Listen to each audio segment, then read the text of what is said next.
Hello,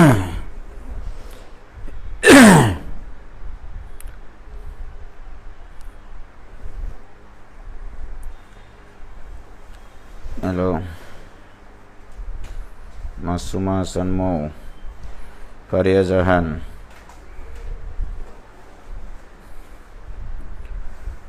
Sabrina, ওয়ালাইকুম আসসালাম ভাইয়া, রেশাদ তাহমিদ অর্ণব, ওয়ালাইকুম আসসালাম ভাইয়া, সারিয়া শাওন, ওয়ালাইকুম সালাম ভাইজান।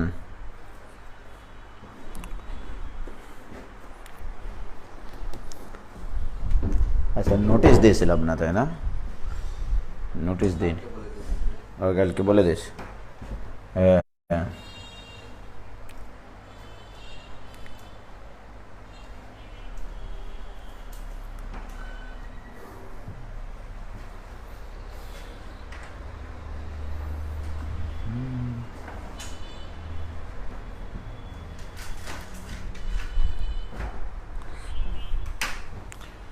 শুভ সকাল ভাইয়া। শুভ সকাল মানে এখন সকাল নাকি? এই পাগলারা, তাড়াতাড়ি সবাইকে একটু মেনশন দাও তো। নোটিশ দিইনি, তাই না? গতকালকে তো বলে দিয়েছিলাম যে আজকে ক্লাস হবে। যাই হোক,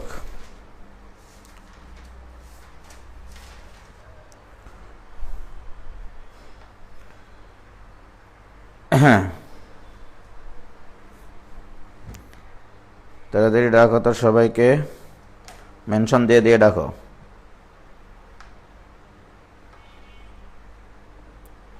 মেহের আফরিন, রমিশা আঞ্জুম, আসসালামু আলাইকুম ভাই। ওয়ালাইকুম সালাম।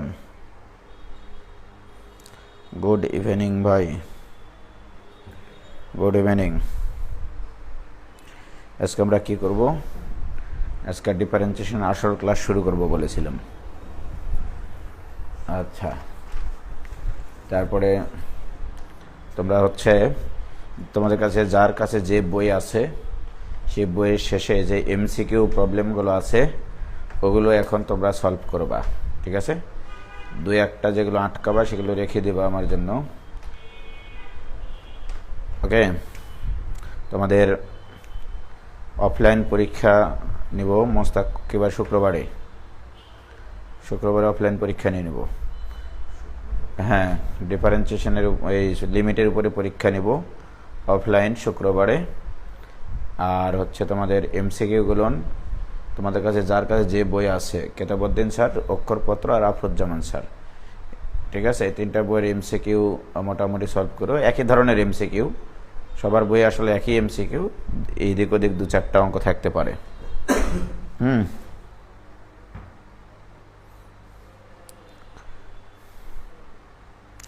আর কিছু অঙ্ক বাদ রেখেছি, কী কারণে তোমাদেরকে তো বলিনি। সেগুলো কিছু অঙ্ক আছে অ্যাডমিশন টেস্টে আসা, যেগুলো ইনডিটারমিনেন্ট ফর্ম, অর্থাৎ এল হসপিটাল রুল নামে একটা রুল আছে, যে রুল দিয়ে করতে হয়। সেই রুলটা করতে গেলে আমাদেরকে আগে ডিফারেন্সিয়েশন শিখতে হবে, ঠিক আছে? আর স্যান্ডউইচ উপাদ্য করায়নি, এই কারণে ত্রিকোণমিতির কিছু বেসিক জিনিস আলোচনা হয়নি, এই জন্য এগুলো করাবো পরে।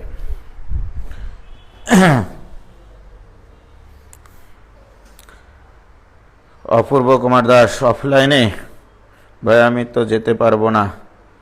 যারা যেতে পারবে না বা যারা আসবে না অফলাইনে পরীক্ষা দিতে, তারা অনলাইনে আমি প্রশ্ন আপলোড দেব, সেই প্রশ্ন দেখে বাসায় পরীক্ষা দেবে। হ্যালো, তারা বাসায় পরীক্ষা দিবে, দিয়ে খাতাটা আপলোড করবে, ওকে? দেলোয়ার ক্লাসে আছি।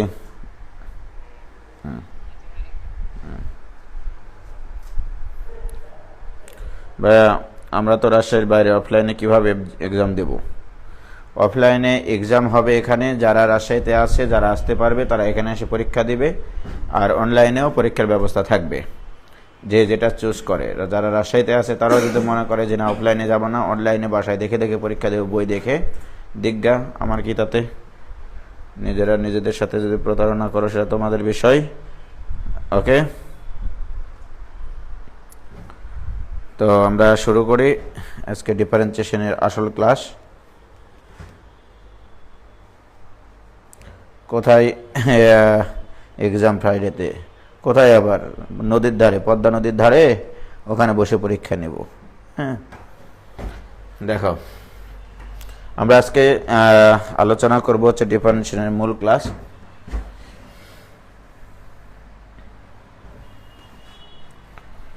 মনে করো এটা মূল বিন্দু, এটা হচ্ছে তোমার যে কোনো একটা ফাংশন, যে কোনো function, okay, y equal to f of x, যে কোনো একটা function y equal to f of x. এটা দ্বারা বোঝানো হয়, তোমরা জানো যে y equal to f of x মানে হচ্ছে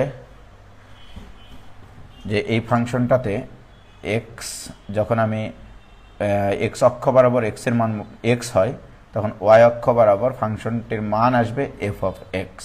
ওকে, যেমন আমি এক্সের মান যদি 2 বসাই, এখানে এফ অফ 2 লিখবো না, তাহলে এই বক্ররেখার উপরিস্থিত একটা বিন্দুকে আমরা x comma f of x দিয়ে প্রকাশ করতে পারবো। ওকে, এক্স যদি কোনো একটা বিন্দুর ভুজ হয়, সেই বিন্দুর কোটিটা হচ্ছে এফ অফ এক্স, বা সেটাই হচ্ছে ওয়াই।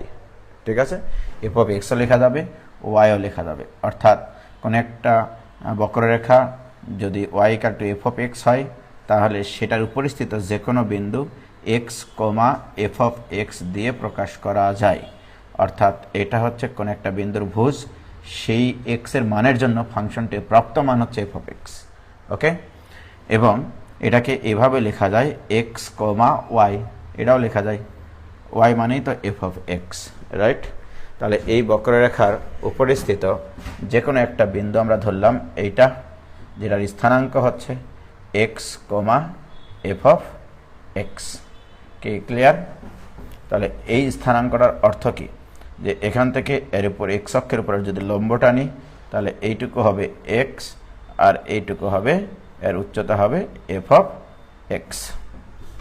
কি ক্লিয়ার? এখন আমি যদি এক্সের ক্ষুদ্র একটা পরিবর্তন নিই, এক্সের ক্ষুদ্র একটা পরিবর্তন জাস্ট এইটুকু, মনে করো এইটুকু তো এক্স ছিল, আর এইটুকু হচ্ছে তোমার এক্সের ক্ষুদ্র পরিবর্তন, যেটুকুকে আমরা বলছি ডেল এক্স। ওকে, ডেল এক্স। ওকে, তাহলে আমি এখানে যে কাজটা করতেছি, এই বিন্দুটার কোটি কিভাবে বের করতেছি, মানে এফ অফ এই ব্র্যাকেটের ভিতরে কি হচ্ছে, আমি মূল বিন্দু থেকে যত দূরে অবস্থান করতেছি এই ব্র্যাকেটের ভিতরে সেটা বসালেই তার কোটি পাওয়া যায়। কথা তো সেইটা। এখন আমার প্রশ্ন, যে এই বিন্দুতে যদি আমি কোটি লিখতে চাই, তাহলে এটাকে আমরা ওয়াইও বলতে পারি, এটাকে আমরা ওয়াইও বলতে পারি, y equal to f of x, right? এখন আসো, আমি যদি এখন এই কোটিটা লিখতে চাই, কোটিটা কিভাবে লিখবো, এফ অফ মূল বিন্দু থেকে কত দূরে আসি, আমি মূল বিন্দু থেকে কত দূরে আসি, তাহলে মূল বিন্দু থেকে কত দূরে আসি আমরা বলো তো, এক্স প্লাস ডেল এক্স। তাহলে এই জিনিসটাকে লেখা যাবে এফ অফ এক্স, সরি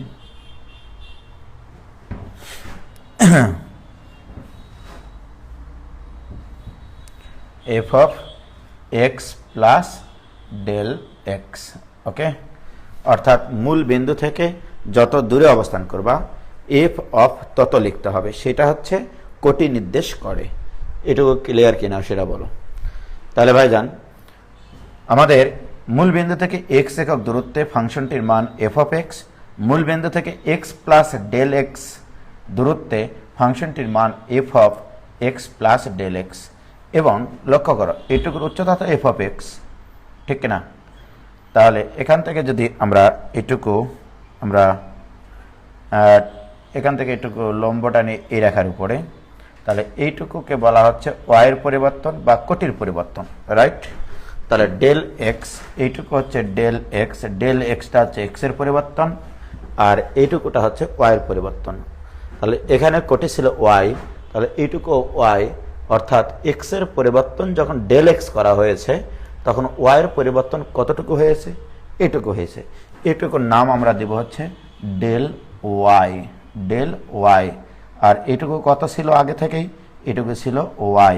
তাহলে এই পুরা কোটিটা, অর্থাৎ ওয়াই প্লাস ডেল ওয়াই, এইটা ইকুয়াল টু আমরা লিখতে পারবো f of x plus del x. কি ক্লিয়ার? এটুকু লেখা যাবে কিনা বলো? যে এটুকু তো ওয়াই ছিল আমাদের, এটুকুর উচ্চতা, বাট ওয়াইয়ের পরিবর্তনকে আমরা বলেছি ডেল ওয়াই। ওকে, তাহলে এই পুরা কোটির এই পুরা কোটিটা কত? Y plus del Y. আর অন্যভাবে যদি ফাংশনের মাধ্যমে বলি সেক্ষেত্রে এটার মান হচ্ছে F of x plus del x. কি ক্লিয়ার? প্রিয় শিক্ষার্থী বন্ধুরা, তোমরা এখানে দেখো এক্স এর পরিবর্তন যখন ডেল এক্স, তখন ওয়াইয়ের পরিবর্তন কতটুকু হয়েছে? Del Y. তাহলে এখানে সংক্ষিপ্ত আকারে যদি লিখি যে এক্স এর পরিবর্তন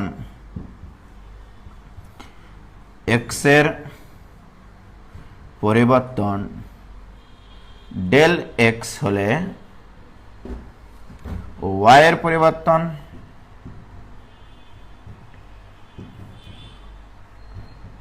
পরিবর্তন হয় ডেল ওয়াই। কে ক্লিয়ার? এক্স এর যখন আমরা পরিবর্তন করেছি ডেল এক্স, তখন ওয়াইয়ের পরিবর্তন হয়েছে ডেল ওয়াই। অতএব এক্স এর পরিবর্তন যখন 1 একক, তখন ওয়াইয়ের পরিবর্তন হবে তোমার del Y by del x. কে ক্লিয়ার? এখন এই del Y by del x, এই জিনিসটাকে আমরা কি বলবো আসলে? Del Y by del x যদি চিন্তা করি, তাহলে এখানে একটা বিন্দু ছিল, এখানে একটা বিন্দু, রাইট? এবং এই বিন্দুটার স্থানাঙ্ক কিন্তু ভুজ হচ্ছে x plus del x, comma কোটি কিন্তু তোমার f of x plus del x, এটা কোটি। তাহলে এই বিন্দুর স্থানাঙ্ক এটা। তার মানে এই দুটা বিন্দু যদি আমি যোগ করে দিই এইভাবে, দেখো এখানে একটা সমকোণী ত্রিভুজ উৎপন্ন হয়, রাইট? এবং এই সরলরেখাটা, এটা যদি পি বিন্দু হয়, এটা যদি কিউ বিন্দু হয়, তার মানে পি কিউ একটা ছেদক নির্দেশ করে ওই বক্ররেখার পি কিউটা হচ্ছে ছেদক। এবং এই পি কিউ সরলরেখাটা, এটা মনে করো এক্স অক্ষের ধনাত্মক দিক, এটাও তো এক্স অক্ষের ধনাত্মক দিক, রাইট? এক্স অক্ষের ধনাত্মক দিকের সাথে যদি থিটা কোণ উৎপন্ন করে, তাহলে পি কিউ সরলরেখার এটা ঢাল নির্দেশ করে কিনা। দেখো ট্যান থিটা ইকুয়াল টু আমরা জানি লম্ব বাই ভূমি, রাইট? এখানে আমরা এটাও লিখতে পারি যে tan theta equals to del Y by del x. কি ক্লিয়ার? এবং এই জিনিসটা কিন্তু একটা ঢাল নির্দেশ করে। এবং কোন সরলরেখার ঢাল? এটা পিকিউ সরলরেখার ঢাল। তাহলে পিকিউ সরলরেখার ঢাল এটা। ওকে, তাহলে এটাও পিকিউ সরলরেখার ঢাল। তাহলে অতএব পিকিউ সরলরেখার ঢাল, পিকিউ সরলরেখার ঢাল আমরা বলতে পারবো del Y by del x. তাহলে এক্স এর একক পরিবর্তনে ওয়াইয়ের যে পরিবর্তন, তাহলে এক্স এর একক পরিবর্তনে ওয়াইয়ের যে পরিবর্তন, সেইটাকে আমরা বলছি এখানে একটা বক্ররেখার একটা ছেদকের ঢাল, বক্ররেখার একটা ছেদকের ঢাল। সেই ছেদকটাকে পি কিউ। কে ক্লিয়ার? এটুকু পর্যন্ত ক্লিয়ার হয়েছে কিনা বলো বাবা? হয়েছে? এটুকু কি ক্লিয়ার হয়েছে? এবং লেখাগুলো কি স্পষ্ট দেখা যায় কিনা? ক্লিয়ার হয়েছে? তোমরা নিজেরা নিজের মধ্যে কথা বলো না, আজকে কিন্তু খুবই গুরুত্বপূর্ণ ক্লাস হচ্ছে।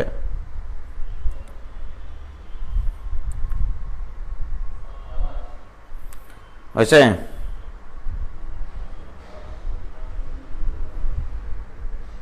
ক্লিয়ার? বোঝা গেল কি? তাহলে ডেল ওয়াই বাই ডেল এক্সটা হচ্ছে পিকিউ সরলরেখার ঢাল। এখন আমার প্রশ্ন, এই যে জিনিসটা দেখো, আমি যদি ডেল এক্স এর পরিমাণ আস্তে আস্তে কমাতে থাকি, তাহলে ডেল এক্স মানে এইটুকু পরিমাণ বোঝাচ্ছি। মনে করো এই ডেল এক্স এর পরিমাণ একটু কমায় এখানে নিয়ে আসলাম। ওকে, তাহলে আমি একটু কালারটা চেঞ্জ করে নিই, বোঝাতে সুবিধা হবে। তাহলে আমি যদি এখানে নিয়ে আসি ডেল এক্স এর পরিমাণ কমায় নিয়ে আসলাম এখানে, তখন পিকিউ সরলরেখাটা হয়ে যাবে এটা, রাইট? যখন আরো সরে নিয়ে আসবো এইভাবে, এইভাবে নিতে নিতে নিতে নিতে নিতে নিতে নিতে নিতে এরকমভাবে ডেল এক্স এর পরিমাণ কমাতে কমাতে কমাতে যখন আমি এইটার উপরে প্রায় কাছাকাছি একবারে সমাপতিত অবস্থায় নিয়ে আসব, ঠিক, অর্থাৎ আমি যখন ডেল এক্স টেন্ডস টু 0 বানাবো, মনে করে এক্স এর পরিবর্তন শূন্য না কিন্তু শূন্যের সন্নিকটবর্তী, তখন এই পিকিউ সরলরেখাটা কিন্তু আর ছেদক থাকবে না। পিকিউ সরলরেখাটা হয়ে যাবে এই বিন্দুটাতে একটা স্পর্শক। কি ক্লিয়ার? দেখো এটা একটা কি নির্দেশ করবে, তখন স্পর্শক হয়ে যাবে, সেটা কিন্তু আর ছেদক থাকবে না। তার মানে আমি যদি এখন বলি যে del Y by del X PQ ছেদকের ঢাল, রাইট? আর আমি যদি এটা বলি ডেল এক্স টেন্ডস টু 0 হলে del Y by del x কে কি বলবো? এটাকে বলবো আমরা কোন একটা বক্ররেখার উপরিস্থিতিতে কোন একটা বিন্দুতে অঙ্কিত স্পর্শকের ঢাল। এটাও তো স্পর্শক, আর এটা স্পর্শকের কি হবে তখন? স্পর্শকের ঢাল। সেটা পিকিউ তার ছেদক থাকলো না, পিকিউটা কিসে পরিণত হয়ে গেল? ওটা স্পর্শকে পরিণত হয়ে গেল, রাইট? অর্থাৎ আমরা সংক্ষেপে লিখবো এখানে ডেল এক্স টেন্ডস টু 0 হলে del Y by del x কে বক্ররেখার উপরিস্থিত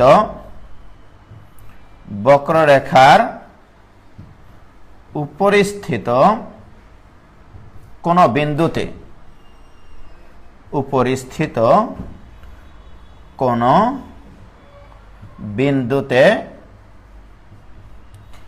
অঙ্কিত স্পর্শকের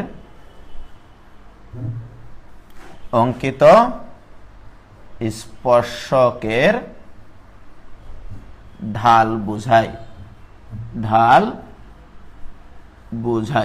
কি ক্লিয়ার? তাহলে ডেল এক্স যখন টেন্ডস টু 0 হবে তখন ডেল ওয়াই বাই ডেল এক্সটা তখন ছেদকের ঢাল থাকবে না, সেটা কি হয়ে যাবে? একটা নির্দিষ্ট বিন্দুতে অঙ্কিত স্পর্শকের ঢাল বোঝাবে। কি ক্লিয়ার? এটাও ক্লিয়ার হয়েছে কিনা বলো?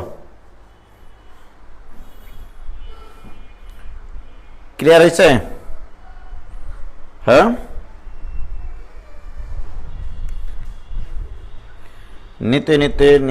নীতি সরকার ভাই, আপনি অফলাইনে ক্লাস শুরু করতে যাচ্ছেন?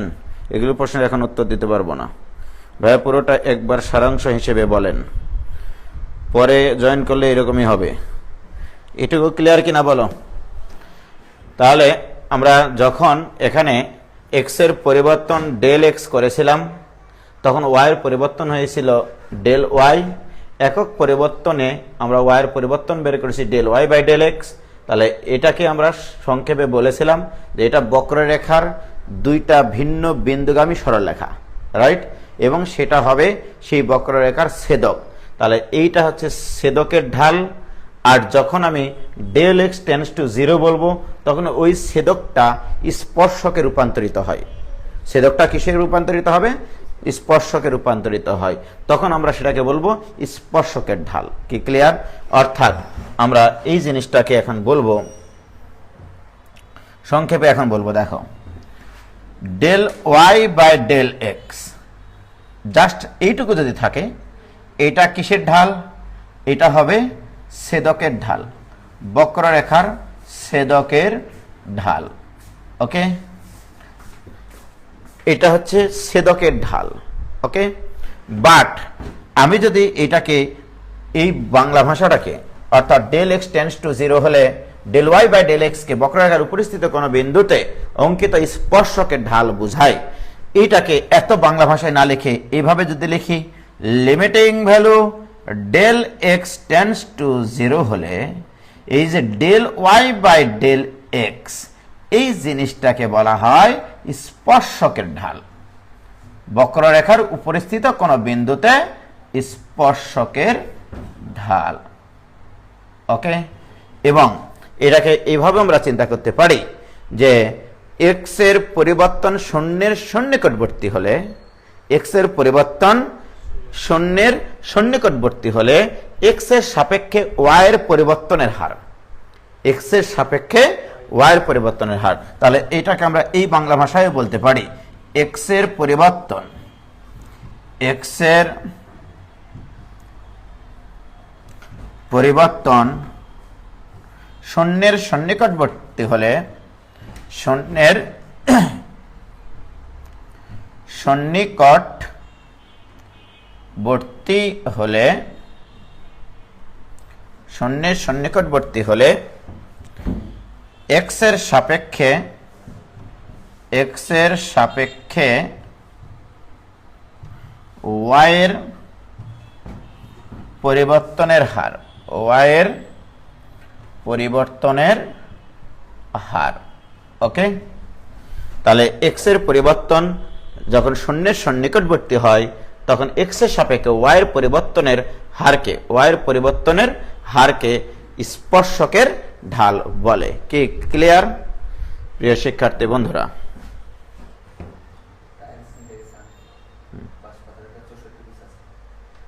কয় পিস আছে? কতগুলো লাগবে? এখন গেছে টাইলস নিতে, আর আমি ক্লাস নিচ্ছি আর আমি কথা বলবো সারা বিকাল থেকে।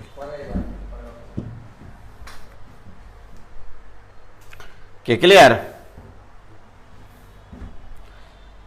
তাহলে এখন দেখো এই অংশটুকু ক্লিয়ার হয়েছে কিনা বলো।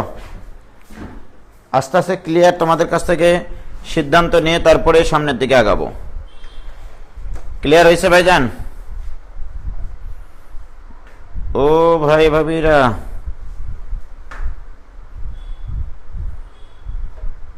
হয়েছে?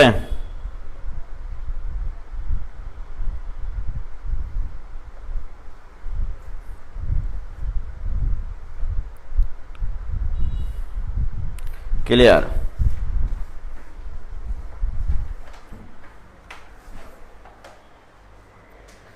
ওকে, তাহলে এই যে জিনিসটা, এই যে লিমিটের এই আকার যেটা, এই জিনিসটাকে আমরা বাংলা ভাষায় বলতেছি, তাহলে এটার ফিলিংসটা হচ্ছে এইটা অ্যাকচুয়ালি কোনো একটা বক্ররেখার উপরিস্থিত কোনো বিন্দুতে অঙ্কিত স্পর্শকের ঢাল বোঝায়।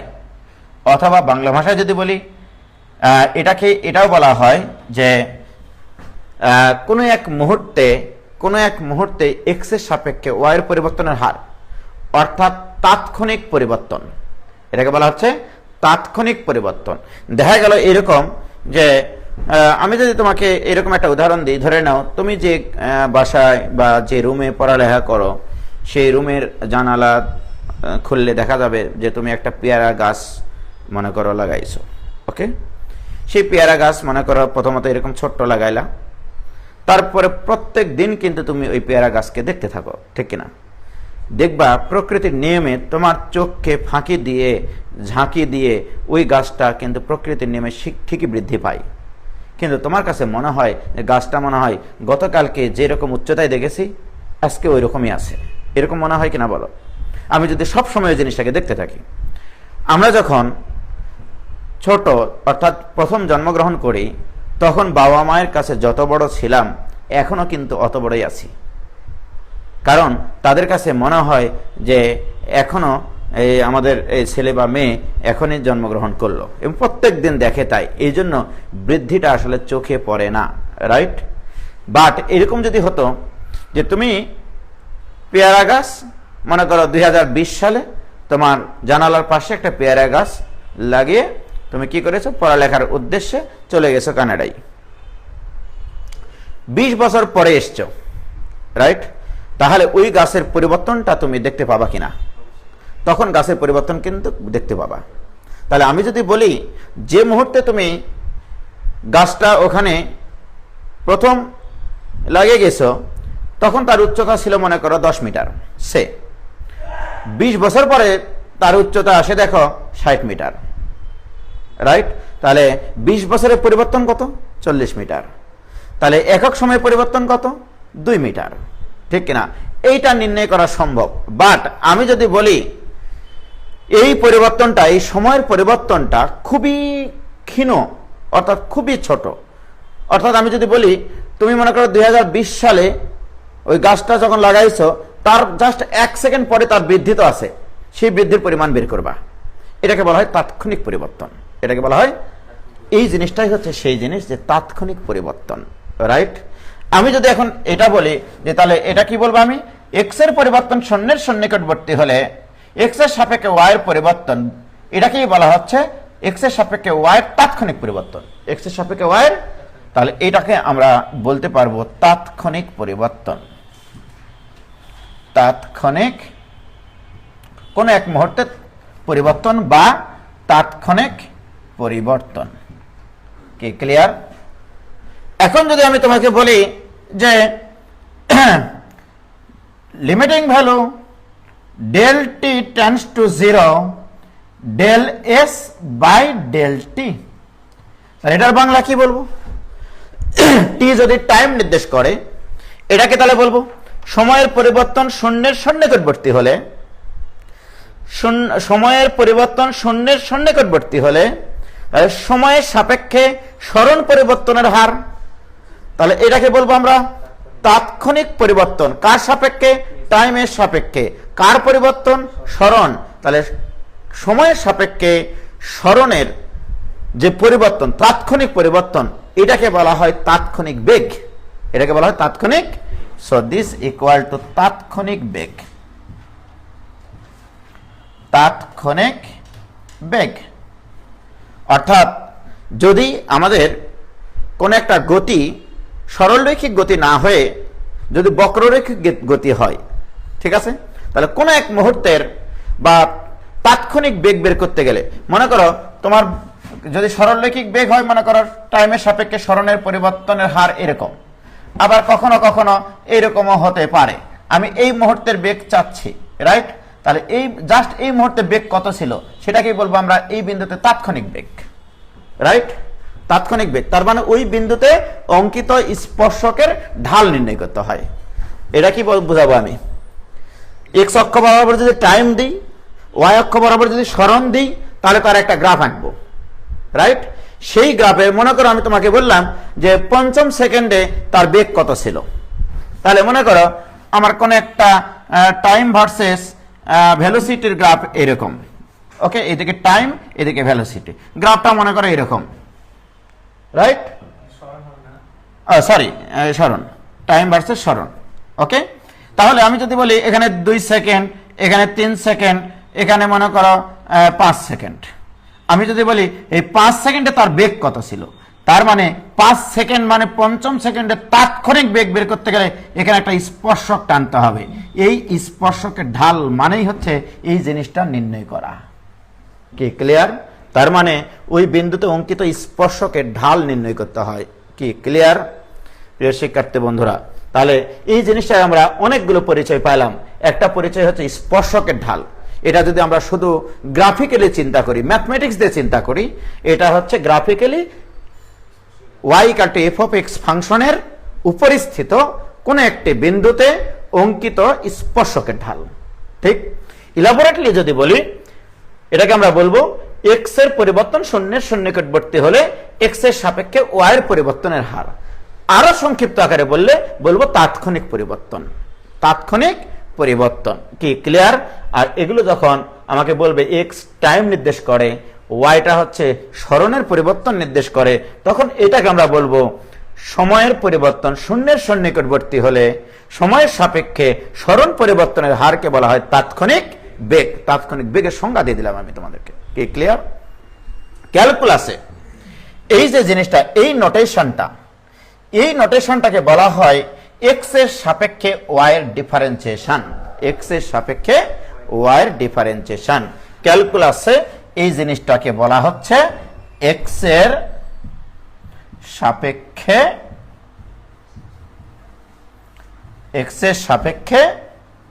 ওয়াই এর ডিফারেন্সিয়েশন। ওয়াই বা এফ অফ এক্স, ওয়াই মানে তো এফ অফ এক্স, ওকে?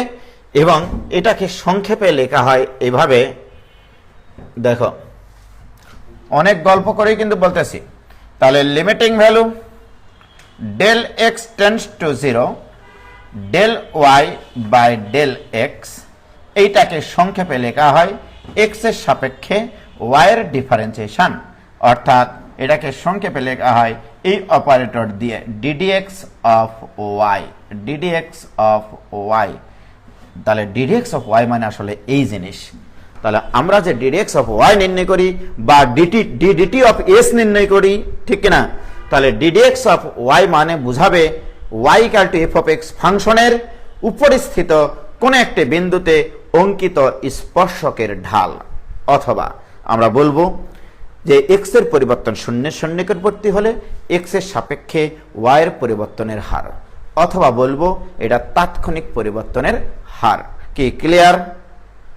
তাহলে আমি যদি তোমাদেরকে এখন সংক্ষেপে বলি যে limiting value del t tends to 0 del s by del t, তাহলে ক্যালকুলাসের ভাষায় এটাকে লিখবো সময়ের সাপেক্ষে সরণ পরিবর্তনের হার বা সময়ের সাপেক্ষে সরণের ডিফারেন্সিয়েশন, এবং এটাকেই বলা হয় তাৎক্ষণিক বেগ V, V equal to D D T of S, V equal to D D T of S. তোমরা হয়তো বা ফিজিক্স পড়তে গিয়ে এই জিনিসগুলো দেখতে পাচ্ছ এখন, রাইট?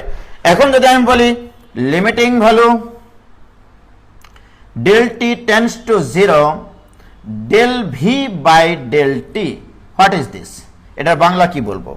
এটাকে আমরা বলবো সময়ের পরিবর্তন শূন্যের সন্নিকটবর্তী হলে সময়ের সাপেক্ষে বেগের পরিবর্তনের হার, এটাকে বলা হয় তাৎক্ষণিক ত্বরণ। এটাকে বলা হয় তাৎক্ষণিক, সময়ের সাপেক্ষে বেগের পরিবর্তনের হারকে বলা হয় ত্বরণ। আর যখন সময়ের পরিবর্তনটা টেন্ডস টু 0, এটাকে শুধু ত্বরণ বলা যাবে না, এটাকে বলতে হবে তাৎক্ষণিক ত্বরণ, কোন এক মুহূর্তের ত্বরণ। অর্থাৎ দিস ইকুয়াল টু সংক্ষেপে লিখতে হয় ডি ডিটি অফ ভি, এবং এটাকে ত্বরণ এ দিয়ে প্রকাশ করা হয়, এটা হচ্ছে তাৎক্ষণিক ত্বরণ। কি ক্লিয়ার ভাইজান? বলো তোমরা বুঝতে পারছো কিনা? কি ক্লিয়ার?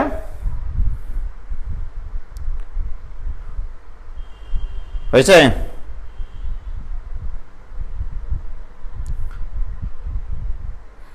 কি ক্লিয়ার?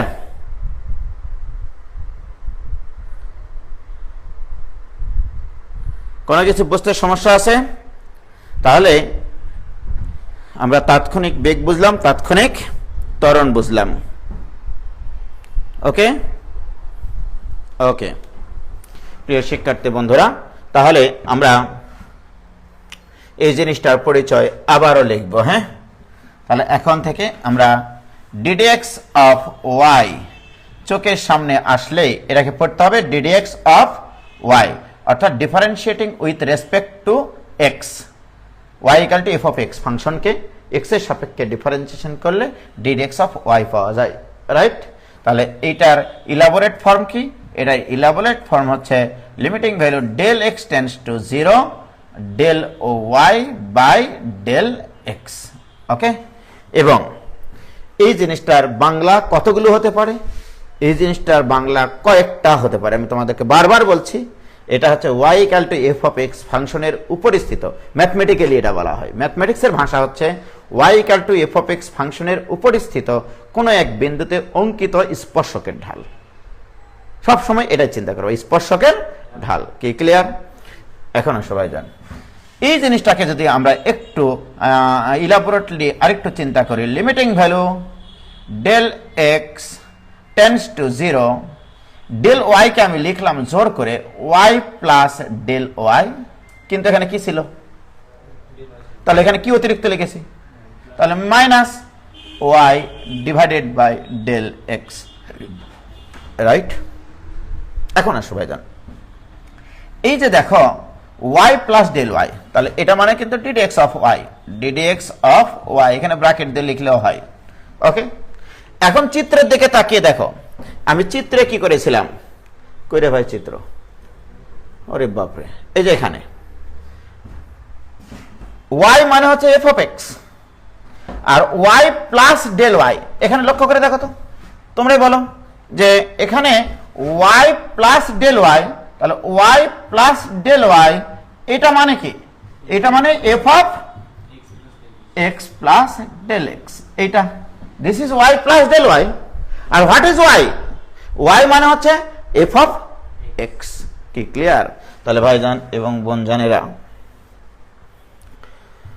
তাহলে আমরা এখানে লিখতে পারি সর্বসাকুল্যে this equal to limiting value del x tends to 0 y plus del y মানে হচ্ছে F of x plus del x, অর্থাৎ মূল বিন্দুতে এক্স প্লাস ডেল এক্স দূরত্বে ফাংশনটির মান, মূল বিন্দু হতে এক্স প্লাস ডেল এক্স দূরত্বে ফাংশনটির মান, minus what is y, f of x, অর্থাৎ মূল বিন্দু হতে এক্স দূরত্বে ফাংশনটির মান। কি ক্লিয়ার?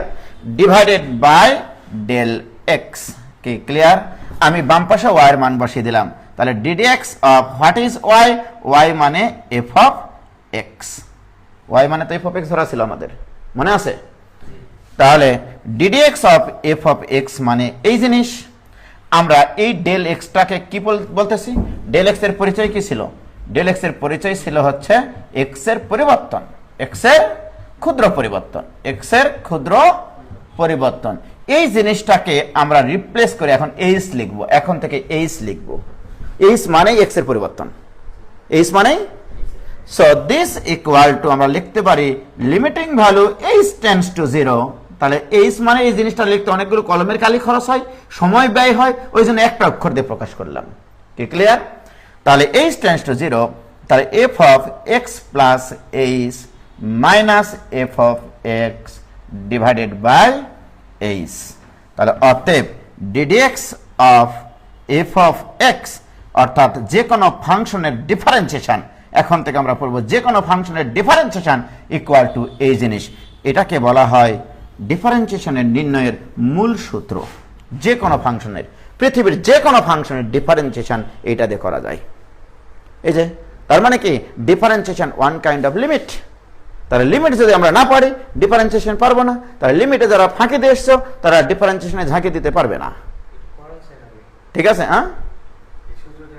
হ্যাঁ, এইটা দিয়ে আমি অঙ্ক করাইছি, কারণ এগুলো দিয়ে আমি এখন ডিফারেন্সিয়েশনের অঙ্ক যখনই করতে যাবো আর বলবো এই অঙ্কটা তো আমি আগে করাইছি, এই জন্য। তার লিমিট জানতে হবে তো আমাকে। কি হলো? বুঝলাম না। কি ক্লিয়ার ভাইজান? তোমরা কি বুঝতে পেরেছ? তাহলে d d x of f of x মানে হচ্ছে limiting value h tends to 0 f of x plus h minus f of x divided by h. মনের খাতায় স্মৃতির পাতায় লিখে রাখো ফোটায় ফোটায়। ঠিক আছে? হয়েছে? তোমাদের ক্লিয়ার হয়েছে ভাইজান? কানিস ফাতেমা মিমোশি, ওকে, সুদীপ্ত সরকার তন্ময়, ভেরি গুড। তাহলে এই জিনিসটা মানেই হচ্ছে এক্স এর ক্ষুদ্র পরিবর্তনের জন্য এফ অফ এক্স এর পরিবর্তনের হার। এটাই তো বোঝা যাচ্ছে। এই যে এইচ তো হচ্ছে এক্স এর পরিবর্তন, এই এক্স এর পরিবর্তন টেন্ডস টু 0 হলে তাহলে F of x plus H মানে হচ্ছে মূল বিন্দুতে এক্স প্লাস এইচ দূরত্বে ফাংশনটির মান, আর এটা মানে এক্স দূরত্বে ফাংশনটির মান। তার মানে কি এটা পরিবর্তন হলো, কোটির পরিবর্তন হলো। তাহলে একক পরিবর্তনে তার পরিবর্তনের হার, সেটা কি আমরা বলবো এক্স এর সাপেক্ষে ওয়াই এর পরিবর্তন বা এক্স এর সাপেক্ষে এফ অফ এক্স ফাংশনের ডিফারেন্সিয়েশন। কি ক্লিয়ার ভাইজান? ওকে, কি ক্লিয়ার? ওকে, মোটামুটি ক্লিয়ার হয়েছে সবার। তাহলে এটাই হচ্ছে ডিফারেন্সিয়েশনের মূল সূত্র এফ অফ এক্স ফাংশনের। এখানে এই জিনিসটাকে আমরা বাংলা ভাষায় লিখে রাখবো যে এফ অফ এক্স, এক্স এর সাপেক্ষে এফ অফ এক্স ফাংশনের, এক্স এর সাপেক্ষে এফ অফ এক্স ফাংশনের ডিফারেন্সিয়েশনের মূল সূত্র, ডিফারেন্সিয়েশনের মূল সূত্র, ডিফারেন্সিয়েশনের মূল সূত্র। ওকে, বা মূল নিয়ম। তার মানে কোন একটা ফাংশন, আমি তো এখানে এফ অফ এক্স দিয়ে করেছি, এফ অফ টি দিয়ে আসতে পারে, নো প্রবলেম। তখন আমরা কি করব, যদি সেটা টি এর ফাংশন হয় তাহলে ডিডিটি অফ এফ অফ টি লিখব। যদি আমার এক্স এর ফাংশন না হয়ে টি এর ফাংশন হয় তখন এটাকে বলবো ডিডিটি অফ টি এর সাপেক্ষে এফ অফ টি এর ডিফারেন্সিয়েশন। এটাকে তখন আমরা লিখবো this equal to limiting value h tends to 0 থাকবে, কিন্তু এইচটা এখানে টি এর পরিবর্তন বোঝাবে, এখানে এইচটা বোঝাইছিল এক্স এর পরিবর্তন, তাহলে এখানে এইচটা বোঝাবে টি এর পরিবর্তন। তাহলে এখানে হবে f of t plus h minus f of t divided by h. আমার কথা কি বুঝতে পেরেছো? যদি ফাংশনটা আমার টি এর আকারে দেওয়া থাকে। কি ক্লিয়ার? তাহলে এই ব্যাপারটা আমরা বুঝে গেলাম যেটা মূল সূত্র। তাহলে মূল নিয়মে কোনো কিছু ডিফারেন্সিয়েশন নির্ণয় করতে হলে আমরা সর্বপ্রথম এই সূত্রটাকে ফলো করব, রাইট? তাহলে আমরা এক্স এর একটা ফাংশনকে মূল নিয়মে ডিফারেন্সিয়েশন করতে গেলে যে স্টেপগুলো তোমাকে অবলম্বন করতে হবে সেটা আগে দেখো। তাহলে 1 নম্বর স্টেপ, স্টেপ 1। স্টেপ 1টা হচ্ছে প্রদত্ত ফাংশনটাকে আমরা এফ অফ এক্স ধরে নিব। যে ধরে নাও তোমাকে বললো মূল নিয়মে এক্স এর সাপেক্ষে এক্স স্কোয়ারের অন্তরক সহগ নির্ণয় করো বা ডিফারেন্সিয়েশন নির্ণয় করো, এর বাংলা হচ্ছে অন্তরক সহগ, ঠিক আছে?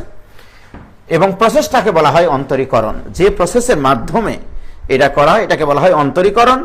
আর যেটা পাওয়া যায়, ঠিক আছে, মনে করো এক্স স্কোয়ারের ডিফারেন্সিয়েশন 2x, এই 2x কে বলা হয় এক্স স্কোয়ারের অন্তরক সহগ। আর গোটা প্রসিডিউরটা হচ্ছে অন্তরীকরণ, পুরা মেথডটা, পুরা মানে ম্যাথোলজিটা আর কি, এটা হচ্ছে তোমার অন্তরীকরণ, ঠিক আছে? তাহলে আমরা বলবো যে প্রথমত প্রদত্ত ফাংশনটাকে, তাহলে 1 নম্বর স্টেপ, প্রদত্ত ফাংশনকে এফ অফ এক্স ধরতে হবে। এখন এফ অফ এক্স ধরবা নাকি এফ অফ টি ধরবা এটা কিন্তু আমি নির্দিষ্ট করে দিচ্ছি না, এফ অফ এক্স ধরতে হবে। যদি টি এর ফাংশন থাকে তাহলে এফ অফ টি ধরবো, যদি জেড এর ফাংশন থাকে এফ অফ জেড ধরবো, যেটা যে চলকের ফাংশন থাকবে সেটা ধরতে হবে। স্টেপ 2, 2 নম্বর স্টেপ, তাহলে F of x plus H নির্ণয় করতে হবে, কারণ আমার মূল নিয়মে এই জিনিসগুলো লাগে, তাহলে এইটা নির্ণয় করতে হবে, নির্ণয় করতে হবে। 4 নম্বর না 3 নম্বর, মূল নিয়মের সূত্র অ্যাপ্লাই করতে হবে। মূল নিয়মের সূত্র অর্থাৎ ddx of f of x equal to limiting value h tends to 0 f of x plus h minus f of x divided by h সূত্রটি ব্যবহার করতে হবে। বাস এই কাজটুকুই হচ্ছে মূল নিয়মে যে কোনো ফাংশনের, পৃথিবীর যে কোনো ফাংশনের ডিফারেন্সিয়েশন মূল নিয়মে এইভাবে করা যায় যদি সে লিমিট পারে। অর্থাৎ এই মূল নিয়মে ডিফারেন্সিয়েশন করতে হলে সে যেন লিমিটের কোনো কিছু গ্যাপ না দিয়ে থাকে। লিমিট যদি ফাঁকি দেয় তাহলে এখানে কি দেওয়া যাবে না, ঝাঁকি দেওয়া যাবে না। ক্লিয়ার? এবারে আমরা শুরু করব আজকের পড়ালেখা। কি ক্লিয়ার হয়েছে ভাইজান? ক্লিয়ার?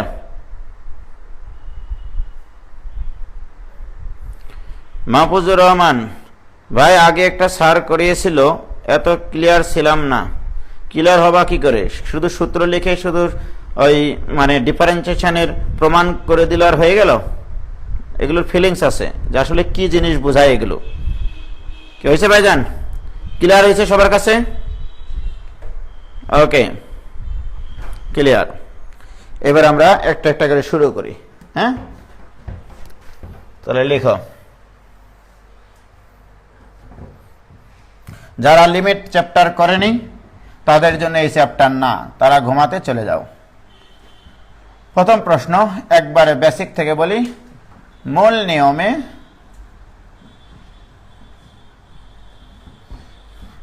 ধ্রুব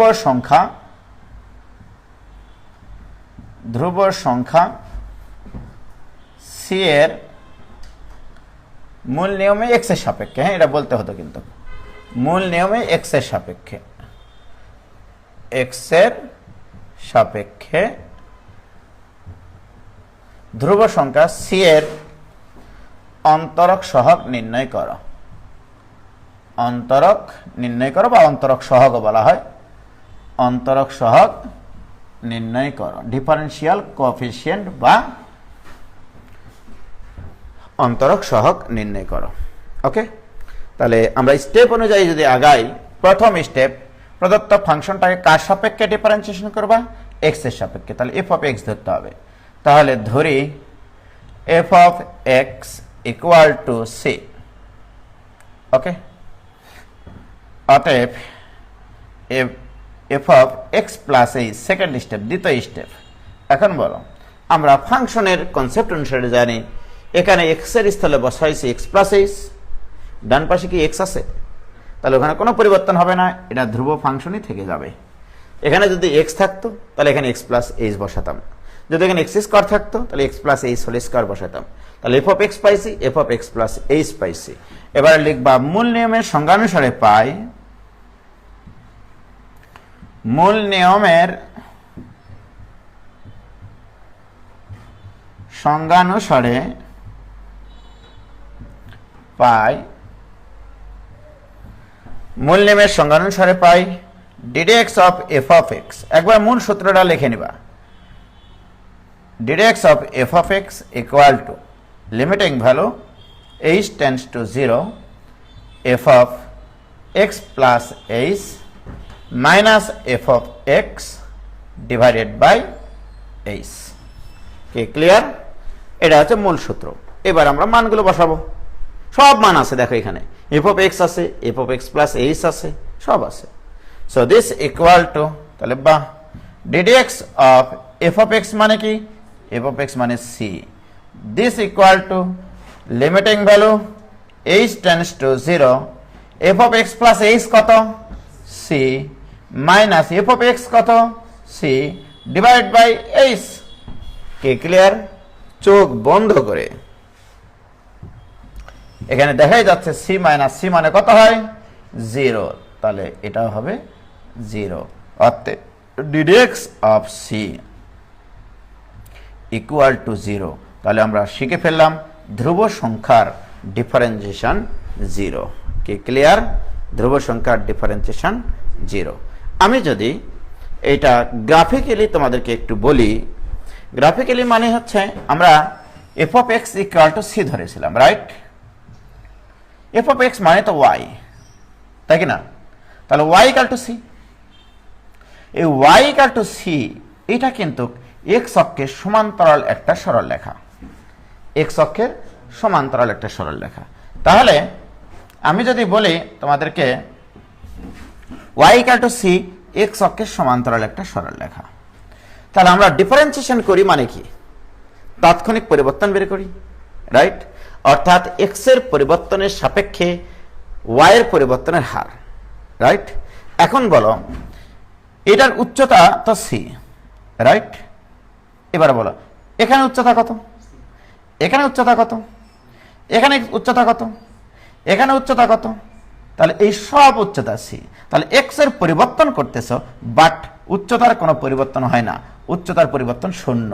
এই জন্য এক্স এর সাপেক্ষে ওয়াই অক্ষের সমান্তরাল সরলরেখার পরিবর্তনের হার হয় শূন্য, ঠিক না? আমরা তো পরিবর্তনের হার বলতেছি এটা। তাহলে এক্স অক্ষের সমান্তরাল সরলরেখার কোটি কখনো চেঞ্জ হয় না, কিন্তু এক্স এর মান পরিবর্তন করতে থাকবা, কিন্তু ওয়াই এর মান কখনো চেঞ্জ হয় না। তাহলে ওয়াই এর পরিবর্তন শূন্য, তাহলে এক্স এর সাপেক্ষে ওয়াই এর পরিবর্তন এখানে শূন্য। কি ক্লিয়ার? সেটাই আমি বলতেছি ধ্রুব সংখ্যার ডিফারেন্সিয়েশন 0। তাহলে পৃথিবীর যে কোনো ধ্রুব সংখ্যার ডিফারেন্সিয়েশন 0 হবে। কি ক্লিয়ার ভাইজান? ওকে, ভেরি গুড। আবার যদি তুমি এইভাবে ফিলিংস নাও, এই সরল লেখার, মনে করো এটা একটা সরল লেখা, তো সরি এটা তো একটা সরল লেখা, তাহলে এই সরল লেখার উপর একটা বিন্দু নাও, এই বিন্দু, এই বিন্দুতে একটা স্পর্শক টান, স্পর্শক টানলে তো এই সরল লেখাটাই হবে রে পাগলারা, এটা তো বক্ররেখা না। সরল রেখার উপরে স্পর্শক মানে সরল রেখাই। এই স্পর্শকটা এক্স অক্ষের ধনাত্মক দিকের সাথে কত কোণ উৎপন্ন করে? 0 ডিগ্রি। তাহলে tan 0 মান কত? 0। এই জন্য তো ঢাল শূন্য। এই দিক দিয়ে বলা যায় যে তুমি এই সরল রেখাটা ঢাল চিন্তা করো, যে এক্স অক্ষের অথবা এক্স অক্ষের সমান্তরাল সরল রেখার ঢাল শূন্য। এভাবে ফিলিংস নেওয়া যায়, ঠিক আছে? তাহলে এক্স অক্ষ বা এক্স অক্ষের সমান্তরাল সরল রেখার ঢাল শূন্য বলে ধ্রুব সংখ্যার ডিফারেন্সিয়েশন হয় 0। কি ক্লিয়ার? ওকে, এবার আসো আরেকটা অঙ্ক করবো। এবার তোমাদের কি এগুলো মনে আছে লিমিট চ্যাপ্টারের, যে limiting value x tends to a, অনেক দিন মেনি ইয়ার্স এগো এগুলো আমি পড়াইছিলাম তোমাদেরকে। X to the power n minus a to the power n divide by x minus a, এটা ইকুয়াল টু হতো তোমাদের n into a to the power, এগুলো মনে আছে? এই জিনিসটা তো এখন ব্যবহার করবো আমি। এখন একটা প্রশ্ন লেখো, মূল নিয়মে x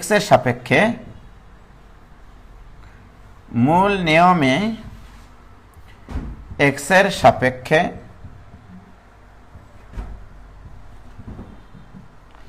x to the power n এর অন্তরক সহগ, x to the power n এর অন্তরক নির্ণয় করো। তাহলে ওই যে শতলোকের এক কথা, পৃথিবীতে একটাই কনসেপ্ট যে প্রদত্ত ফাংশনটাকে আমরা f অফ x ধরবো, সেকেন্ড স্টেপে f of x plus h নির্ণয় করব, মূল নিয়মের সূত্র অ্যাপ্লাই করব, অঙ্ক কমপ্লিট। তাহলে প্রিয় শিক্ষার্থী ভাই এবং ভাবিরা, বোন এবং দুলা ভাইরা, তাহলে লিখে বলা ধরি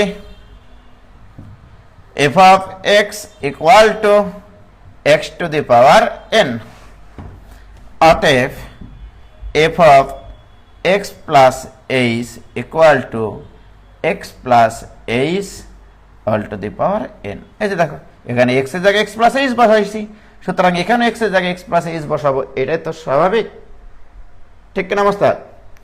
এখন মূল নিয়মের সংজ্ঞানুসারে পাই, মূল নিয়মের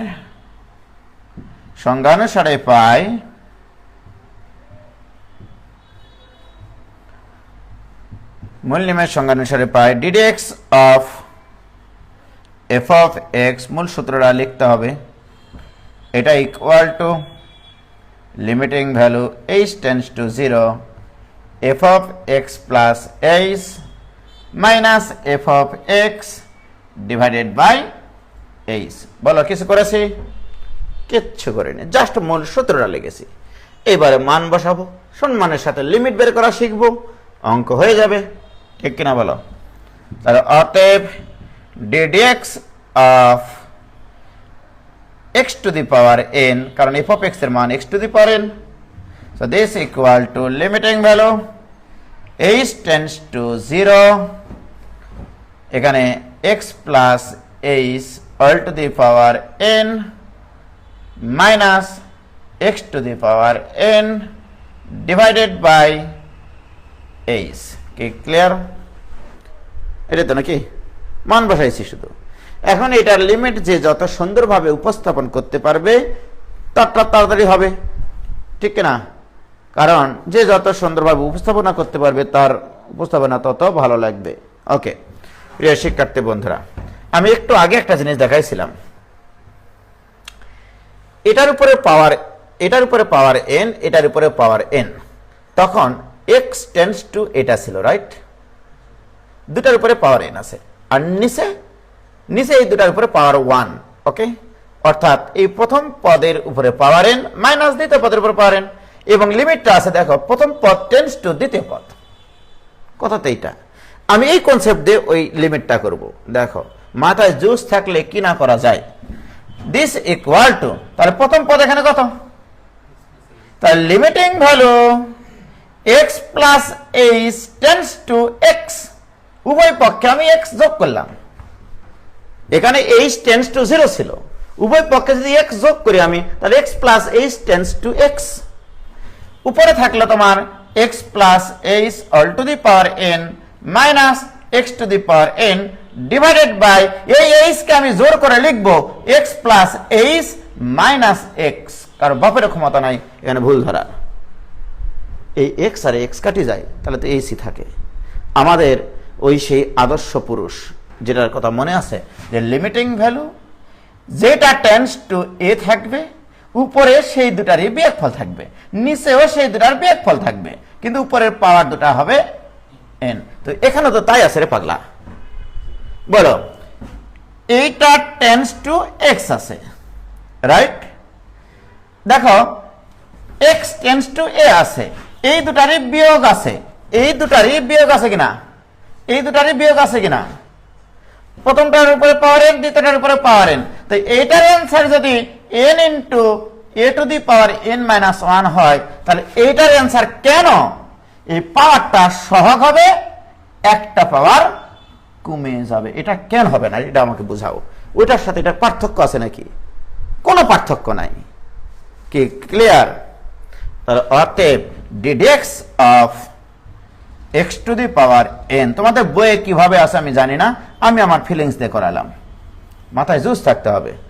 ddx of x to the power N equal to N into x to the power n minus one. পাওয়ারটা সহগ হবে, একটা পাওয়ার কমে যাবে। ডান পাশে শুধু এই নোটটা লিখে দেবা, হেজেতু limiting value x tends to a x to the power n minus a to the power n divided by x minus a equal to n into a to the power n minus 1. Just এই সূত্রটা লিখে দিবা শুধু, আর কিচ্ছু লাগবে না। কি clear ভাইজান? তোমরা কি বুঝতে পেরেছো?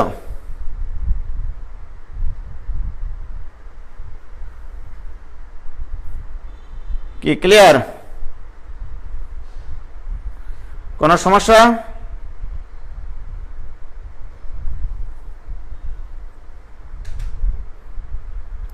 ওকে ভাই, লাস্ট লাইনটা আবার, লাস্ট লাইনটা মানে এইটার সাথে একটু তুলনা করবা ভাইজান। তোমরা এখানে দেখবা, এটা মনে করো এটা হচ্ছে যা ইচ্ছা তাই। তাহলে এক্স টেন্ডস টু সামথিং, যেটা টেন্ডস টু সামথিং আছে এই দুটারই বিয়োগ উপরেও আছে নিচেও আছে। পার্থক্য উপরে পাওয়ার দুটা অভিন্ন, নিচের পাওয়ার দুটা 1। এখানে আমি এভাবে বানিয়ে নিয়েছি অঙ্কটাকে, যে ওই সূত্রে ফেলবো তাই, যে এখানে এইচ টেন্ডস টু ছিল, এখানে এক্স প্লাস এইচ নিয়েছি, কারণ এটা দেখে আমরা সিদ্ধান্ত নিতে পারি যে এটা টু দি পাওয়ার এন আছে, এটা টু দি পাওয়ার এন আছে, তাহলে এইটা টেন্ডস টু এটা হতে হবে এই জন্য। তাহলে এইটা টেন্ডস টু এক্স হতে হবে, তাহলে এটা টেন্ডস টু এক্স লিখে ফেলেছি। বলবা এখান থেকে এটা কেন লিখলেন? কারণ এটা তো একটা ইকুয়েশন বোঝায়। আমি বলেছি এইচ টেন্ডস টু 0 মানে মোটামুটি এইচ ইকুয়াল টু 0, উভয় পক্ষে এক্স যোগ করে নিয়েছি। তাহলে X plus H tends two x. নিচের এইচ না লিখে আমার, যেহেতু আমরা জানি আদর্শ পুরুষে উপরে যে দুটা জিনিস বিয়োগ আকারে আছে, নিচে সেই দুটা জিনিস বিয়োগ আকারে থাকবে, বাট পাওয়ার হবে 1। তাহলে এই দুটা জিনিস বিয়োগ আকারে আছে, x plus h minus x, তাহলে এটাকে x plus h minus x. আবার মনে করো না যে এখানে ভুল হয়েছে, এখানে সাপও মরেছে লাঠিও ভাঙিয়েছে। দেখো এক্স আর এক্স কাটা যায়, এখানে এইচই থাকে। লাভ কি হয়েছে? আমার একটা আদর্শ পুরুষের মতো আচরণ শুরু করে দিয়েছে এটা, ঠিক কিনা? তাহলে এটার অ্যান্সার কি হয়েছে? এই যে মাইনাসের পরে যে অংশটা আছে এর পাওয়ারটা সহগ হয়েছে, এটারই একটা পাওয়ার কমে গেছে। তাহলে মাইনাসের পরে কে আছে? X to the power N, তাহলে ওটারই পাওয়ারটা সহগ হবে, একটা পাওয়ার কমে যাবে। এবার ক্লিয়ার কিনা বলো? কি ক্লিয়ার ভাইজান? কি কোনো সমস্যা আছে? আটকে গেছে নাকি? না না, আটকে যায়নি, হয়েছে। তাহলে আমরা এখনো কিন্তু ক্লাস শুরু করিনি, এটা তো বুঝতে পারছো, কারণ আমরা তো কেবল শিখলাম আসলে ডিফারেন্সিয়েশন কিভাবে করা যায়। আসল ক্লাসগুলো তো এখনো শুরুই হয়নি এখনো, এগুলো তো সিম্পল। তাহলে x to the power N এর ডিফারেন্সিয়েশন আজকে আমাদের কাছে উন্মোচিত হয়ে গেল। পাওয়ারটা সহগ হবে, একটা পাওয়ার কমে যাবে। কি ক্লিয়ার? ওকে, এবার আসো ভাইজান। তাহলে আমরা x to the power N এর অন্তরক সহগ বের করলাম, এটাকে সূত্র হিসেবে ব্যবহার করব যে কোনো জায়গায়। ওকে প্রিয় শিক্ষার্থী বন্ধুরা, এখন আসো আমরা মূল নিয়মে, এবারে লেখো মূল নিয়মে এক্স এর সাপেক্ষে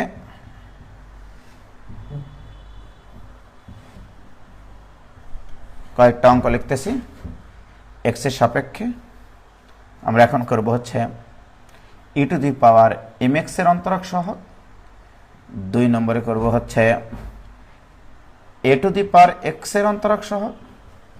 3 নম্বরে করব হচ্ছে লন এক্স এর অন্তরক সহগ। 4 নম্বরে করব হচ্ছে log x to the base এর অন্তরক সহগ। এই কটা আগে করে নিই।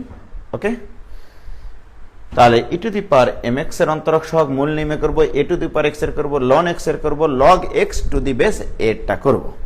প্রিয় শিক্ষার্থী ভাই এবং ভাবিরা, এই 4টা করার পর আমরা করব ট্রাইগোনোমেট্রিক ফাংশনের অন্তরক সহগ। ওকে, আজকের ক্লাস আমাদের শুরু হতে আরো দেরি আছে, আমরা e to the power m এক্সটা আগে করে নিই।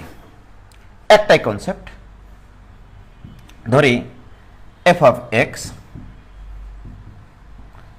এটা equal to e to the power m x. Okay, অতএব F of x plus h বের করতে হবে। মূল নিয়মের সংজ্ঞানুসারে আমরা দেখেছি এটা লাগে আমাদের সূত্রটা অ্যাপ্লাই করতে গিয়ে। তাহলে এক্স এর জায়গায় এক্স প্লাস এইচ বসাইছি, তাহলে এখানে এক্স এর জায়গায় এক্স প্লাস এইচ বসাও, এক্স এর স্থলে এক্স প্লাস এইচ। এটাকে গুণ করে নাও, তাহলে এটা হবে e to the power m x plus m h. কি ক্লিয়ার? এটাকে যদি সূচক দিয়ে ভাঙ্গিয়ে লিখো তাহলে e to the power m x into e to the power m h. Okay, সূচকের নিয়ম অনুসারে লিখলাম মোস্তাক। তাহলে এফ অফ এক্স এর মান হচ্ছে e to the power m x, আর f of x plus h এর মান কত? E to the power m x into e to the power m h. কি ক্লিয়ার? অতএব মূল নিয়মের সংজ্ঞানুসারে পাই, মূল নিয়মের সংজ্ঞানুসারে পাই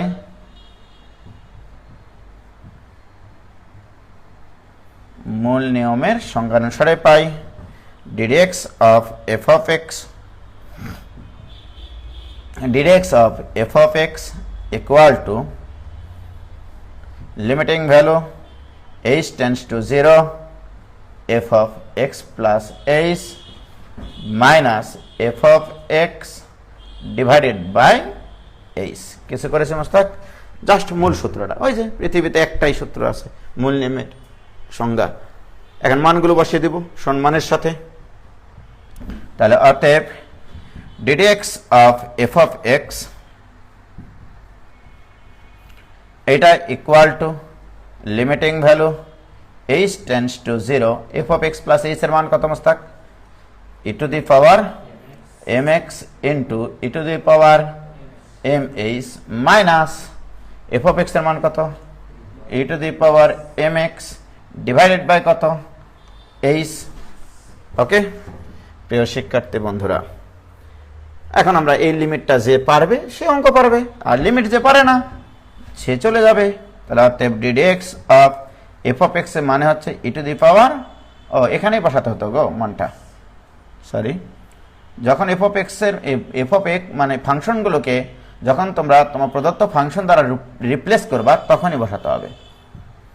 তাহলে e to the power m x, তাহলে e to the power m x এটা ইকুয়াল টু, এখান থেকে e to the power m x কি করা যায়?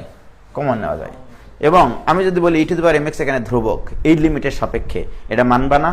মানতেই হবে, কারণ আমার পুরো ফাংশনটা এইচ এর উপর নির্ভরশীল। তাহলে e to the power m এক্সটা হচ্ছে এইচ এর সাপেক্ষে ধ্রুবক। তাহলে ধ্রুবকটা বাইরে নিয়ে চলে আসো।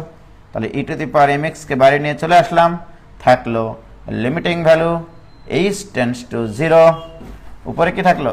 ই to the power m h minus 1 divided by, ভাইয়ের আমার আমি মাত্র 2-3 দিন আগেই এই এক্সপোনেনশিয়াল ফাংশনের লিমিট মান বের করা শিখাইছিলাম, যে এর উপরে পাওয়ার যত থাকবে নিচে যদি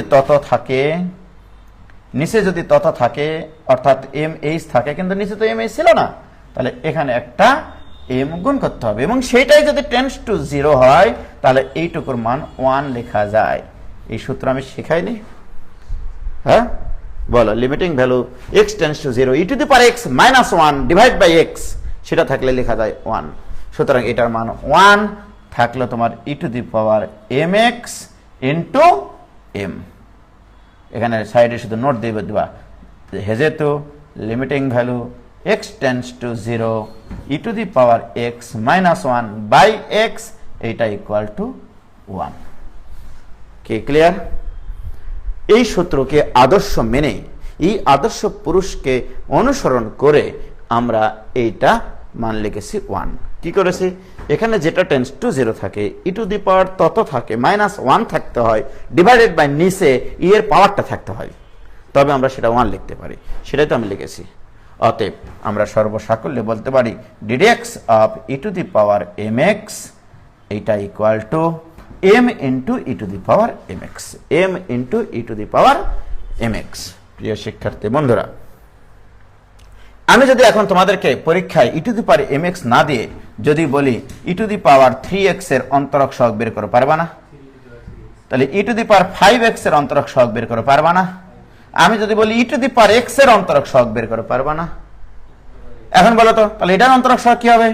ddx of e to the power x equal to, এখানে m এর মান কত লেখার দরকার নাই, তাহলে e to the power x.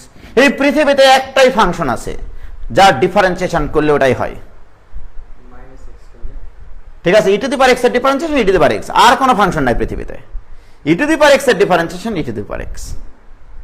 এর মানে কি জানো, স্যারদেরকে আরো ক্লিয়ারলি বোঝাতে পারবা যে sir E to the power x এর গ্রাফের প্রত্যেকটা বিন্দুতে একবার করে আপনি স্পর্শক আঁকবেন, সেই স্পর্শকগুলো ঢাল নির্ণয় করবেন, সেই ঢালগুলো আবার গ্রাফে প্লট করবেন, দেখবেন ওই ই টু দি পাওয়ার এক্স এর গ্রাফই আসবে।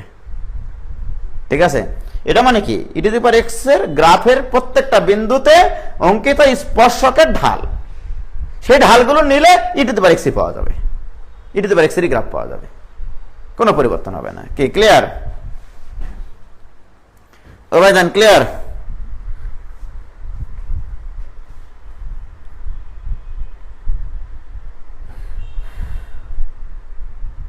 কি হয়েছে?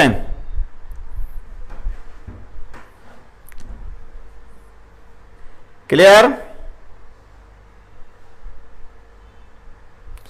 M into e to the power m এর সবাই দিয়েছিল, ইতিমধ্যে 13 জন পালাইছে, পালাগ্গা, সেটা তাদের বিষয়। ক্লিয়ার কিনা বলো? কোনো প্রবলেম? কোনো প্রবলেম নাই। তাহলে e to the power x এর graph e to the power x. Clear ভাইজান? তোমরা একটা জিনিস দেখো, e to the power x এর গ্রাফ আসলে এরকম হয়। এটা যদি এক্স হয়, এটা যদি e to the power x এর গ্রাফ হয়, y equal to e to the power x বা f of x. E to the power x এর গ্রাফ মোটামুটি এরকম। ওকে, এর প্রত্যেকটা পয়েন্টে যদি তুমি ঢাল বের করো, প্রত্যেকটা পয়েন্টে ঢাল বের করবা, তাহলে এটাকে, এই গ্রাফকে ডিফারেন্সিয়েশন করলে, এর ডিফারেন্সিয়েশন করা মানে এদিকে নিবা এক্স এর মান আর এইদিকে নিবা ঢালের মান, এদিকে নিবা ঢালের মান। ওকে, ডিফারেন্সিয়েশন গ্রাফ মানে হচ্ছে এই বক্ররেখার প্রত্যেকটা বিন্দুতে আমরা, যেমন দেখো এখানে যখন এক্স এর মান 0, এখানে যখন এক্স এর মান 0, তখন এখানে ঢাল কত হবে? ঢাল মানে আমরা তো জানি যে ddx of e to the power x, তার মানে কি, এটা যে কোনো বিন্দুতে ঢাল, তাই কিনা? এটা equal to e to the power x কিনা, এটা তো আমরা দেখলাম। প্রিয় শিক্ষার্থী বন্ধুরা, আমি যদি এখন বলি যে এখানে ddx of e to the power x, এটাকে যদি আমরা সংক্ষেপে লিখি এক্স ইকুয়াল টু 0, অর্থাৎ এক্স ইকুয়াল টু 0 বিন্দুতে ঢাল, তখন এই ডান পাশে এক্স এর জায়গায় 0 বসাতে হয়। তাহলে ই টু দি পাওয়ার 0 কত? 1, অর্থাৎ এক্স ইকুয়াল টু 0 বিন্দুতে ই টু দি পাওয়ার এক্স গ্রাফের স্পর্শকের ঢাল হবে 1। তাহলে ঢালের মান কত? 1। তাহলে এখানে 1, ঢালের মান 1 পেলাম। এরকম ভাবে এক্স এর মান বাড়াতে থাকবা, ঢালের মান এইভাবে এইভাবে এইভাবে এইভাবে এইভাবে বাড়তে থাকবে, যেটাকে যোগ করলে আবারও তোমার e to the power x এর গ্রাফ পাওয়া যায়। কি ঠিক আছে? তাহলে e to the power x এর মানে ডিফারেন্সিয়েশন যে গ্রাফটা পাবা, সেটাও পাবা ই টু দি পাওয়ার এক্স এর গ্রাফ। কে ক্লিয়ার হয়েছে ভাইজান? কে ক্লিয়ার? ও ভাইজান, মুস্তাক ভাই এমএমসি মুস্তাক ম্যাথ ক্লাব খোলার প্রস্তুতি নিচ্ছে মনে হয়। কেন রে ভাইজান? হ্যাঁ, যারা পালাচ্ছে তাদেরকে আটকানোর দরকার নাই। মনে রাখবা, জীবনে কেউ যদি তোমার জীবন থেকে চলে যেতে চায়, তাকে চলে যেতে দিতে হয়। যদি সে ফিরে আসে, তখন তোমাকে মনে করতে হবে তোমার প্রতি তার এতটুকু হলেও ফিলিংস ছিল। আর যদি সে না আসে, তাহলে মনে করতে হবে তোমার জন্য সে কোনোদিনও ছিল না। এটাই কিন্তু কনসেপ্ট। হ্যাঁ, মনে করো শুধু এইটুকুই না, মনে করো তুমি তোমার সাথে তুমি একজনকে ভালোবাসো, এমনটাও হয়তো, ঠিক আছে? অনেক সময় আমি দেখি যে তাদের মধ্যে অনেক সময় ব্রেকআপ হয়ে যায়।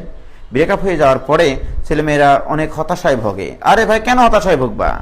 ছেলে বা মেয়ে যাই হোক না কেন, যে চলে গেছে তাকে চলে যেতে দাও স্বাধীনভাবে। যদি সে তোমার কাছে ফিরে আসে, তাহলে বুঝবা তোমার জন্যই সে ছিল। আর যদি সে ফিরে না আসে, মনে রাখবা তোমার জন্য সে 1 সেকেন্ডও ছিল না, তোমার সাথে প্রতারণা করার জন্য শুধু এসছে। ঠিক আছে? তার মানে কি, যে তোমার জীবন থেকে চলে যাবে তাকে সহজেই চলে যেতে দাও। যদি সে তোমার কাছে ফিরে আসে, তাহলে মনে করবা তোমার জন্য সে ছিল এবং তাকে সাদরে গ্রহণ করো। কে ক্লিয়ার? ওকে ভাইজান। তাহলে যারা চলে গেছে চলে যাবে, সমস্যা নেই, তাদের অঙ্কের প্রতি ভালোবাসা নাই, তার মানে অঙ্ক তাদেরকে মানে অঙ্ককে তারা কখনো ভালোবাসে, যদি ফিরে আসে তারা তাহলে মনে করবা তার না অ্যাকচুয়ালি একটু হলেও অঙ্কের জন্য তাদের ভালোবাসা আছে। কি ক্লিয়ার? প্রিয় শিক্ষার্থী বন্ধুরা, এবার দেখো এমনি তোমাদেরকে একটা ফিলিংস নিয়ে আসাই। মনে করো এফ অফ এক্স ফাংশন, একটু আগে আমরা x to the power N এর ডিফারেন্সিয়েশন শিখেছি, right? F of x equal two মনে করো 2x, এমনি ধরলাম। আমি যদি এটা ডিফারেন্সিয়েশন করতে চাই y, এটা হ্যাঁ ddx of f of x করতে চাই, তাহলে এটা মানে আমরা নিয়ম অনুসারে করব ddx of 2x, right? ddx of 2x, 2টা তো ধ্রুবক, ধ্রুবকের উপরে এটার কোনো প্রভাব নাই, যেহেতু লিমিট প্রভাব ফেলে না ধ্রুবকের উপরে, তাহলে এখানে থাকলো ddx অফ x, রাইট? আমরা শিখেছি x to the power n এর ডিফারেন্সিয়েশন, তাহলে 2 ইন্টু x এর পাওয়ার এখানে কত 1, তাহলে পাওয়ারটা সহগ হবে, একটা পাওয়ার কমে যাবে, 1 মাইনাস 1 হবে নিয়ম অনুসারে। So this equal to 2 into x to the power 0 মানে 2। তার মানে কি এই জিনিসটা দ্বারা বোঝাচ্ছি আমি এফ অফ এক্স ফাংশনের 2x, এই 2x এর যদি গ্রাফ অঙ্কন করি, এই গ্রাফের যে কোনো বিন্দুতে অঙ্কিত স্পর্শকের ঢাল হবে সব সময় 2। ফিলিংস তো এটা আমরা কি বলেছি, এটা তো স্পর্শকের ঢাল। তো এখন দেখো ফিলিংসটা দেখো, লক্ষ্য করো ভাইজান, আমি হচ্ছে y ইকুয়াল টু 2x এর একটা গ্রাফ আঁকবো। তোমরা বলো y ইকুয়াল টু 2x কেমন সরলরেখার গ্রাফ? এটা মূল বিন্দুগামী সরলরেখার গ্রাফ, যার ঢাল 2। এর ঢাল কত? 2। প্রিয় শিক্ষার্থী বন্ধুরা, তাহলে এটা y ইকুয়াল টু 2x, তাহলে এর ঢাল কত? 2। এখন আসো আমি যদি এটাকে ডিফারেন্সিয়েশন করি তাহলে এর গ্রাফটা কেমন হবে? তাহলে এদিকে x আর এদিকে শুধু ঢাল লিখবো, এইদিকে কি লিখবো? ঢাল। মনে করো এখানে x এর মান 1, এখানে x এর মান 2, এখানে x এর মান 3, এখানে x এর মান 4 ইত্যাদি। তাহলে এখানে x এর মান 1, এখানে x এর মান 2, এখানে x এর মান 3, এখানে x এর মান 4, রাইট? এখানে কি হয়েছে? x এর মান বসিয়ে y এর মানগুলো বসিয়ে বসিয়ে গ্রাফ অঙ্কন করেছে। আর ডিফারেন্সিয়েশন গ্রাফে x অক্ষ বরাবর x এর মান নিতে হবে আর y অক্ষ বরাবর ঢালের মান নিতে হবে। কিসের মান নিতে হবে? ঢালের মান নিতে হবে। প্রিয় শিক্ষার্থী বন্ধুরা, x এর মান যখন 1, তখন এই বিন্দুতে অঙ্কিত স্পর্শকের ঢাল মানে এই সরলরেখাটির ঢাল বোঝায়। এই সরলরেখার ঢাল কত? তার মানে x ইকুয়াল টু 1 বিন্দুতে সরলরেখাটার ঢাল 2, এর উচ্চতা মনে করো 2, ঢাল 2। কি ক্লিয়ার? এবার বলো x ইকুয়াল টু 2 বিন্দুতে সরলরেখাটা উপরিস্থিত বিন্দু এটা, আর এই বিন্দুতে অঙ্কিত স্পর্শক, এই বিন্দুতে যদি একটা স্পর্শক আঁকো তুমি এই সরলরেখার, তাহলে এই সরলরেখাটাই পাওয়া যাবে কিনা বলো? এটা স্পর্শক, তাহলে এই স্পর্শকের ঢাল মানেই তো এই সরলরেখার ঢাল। তাহলে এর ঢাল কত? এই সরলরেখা সাদা সরলরেখাটার ঢাল কত? 2। তাহলে 2 বিন্দুতেও ঢাল কত? 2। 3 বিন্দুতেও ঢাল কত হবে? 2। 4 বিন্দুতেও ঢাল কি কত হবে? 2। এবার এগুলো যোগ করে দিলে এই সরলরেখাটা পাওয়া যায়, অর্থাৎ এই সরলরেখাটার ডিফারেন্সিয়েশন হচ্ছে এইটা। আমি ডিফারেন্সিয়েশন দ্বারা কি বুঝাইছি? ডিফারেন্সিয়েশন দ্বারা বুঝাইছি ওই বক্ররেখার বা ওই সরলরেখার বা ওই গ্রাফের উপরিস্থিত প্রত্যেকটা পয়েন্টে যদি স্পর্শক টানে, সেই স্পর্শকের ঢালগুলো নিলে যে গ্রাফ তৈরি করে।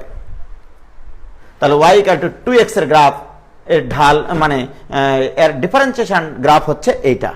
এবং মজার বিষয় লক্ষ্য করে দেখো, এটা y ইকুয়াল টু 2x এর ডিফারেন্সিয়েশন কিন্তু 2। এই দেখো y ইকুয়াল টু, এটা তো y অক্ষরেখা, রাইট? y অক্ষরেখার বরাবর ঢাল নির্দেশ করা হয়েছে, তাহলে ঢাল কত? 2। কি ক্লিয়ার? প্রিয় শিক্ষার্থী বন্ধুরা, এই যে মনে করা জিনিসটা, তাহলে এখন যদি আমরা এটা x অক্ষ চিন্তা করি, এটা যদি এখন y অক্ষ চিন্তা করি, তাহলে এখানে y ইকুয়াল টু 2, তাহলে y ইকুয়াল টু 2x অক্ষের সমান্তরাল সরলরেখা, সেটাই তো আমরা পাইছিলাম এখানে। কি ক্লিয়ার হয়েছে ভাইজান? কি ক্লিয়ার? তাহলে এন শিপাত, তুমি কি বুঝতে পারিছো? তোমরা কি বুঝতে পারিছো? ক্লিয়ার?